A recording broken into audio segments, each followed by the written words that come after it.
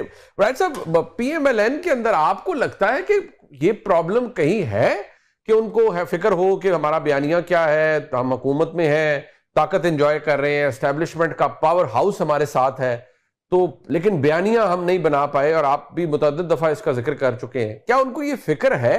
کیونکہ باد النظر میں تو جو ہائیبریڈ نظام جس کے جی دیکھیں اس میں بھی پرسنالٹیز ہیں نا. مگر میاں نواز شریف تو ریٹائرڈ پالیٹکس میرا خیال ہے کر رہے ہیں، اگرچہ انہوں نے کئی دفعہ وعدہ کیا کہ میں ایکٹیو ہوں گا، میں یہ کروں گا، میں وہ کروں گا، کیا نہیں ہے انہوں نے ابھی تک. نہ پارٹی کی کوئی میٹنگ ہوئی ہے. شہباز شریف سیاست کرتے ہی نہیں ہے.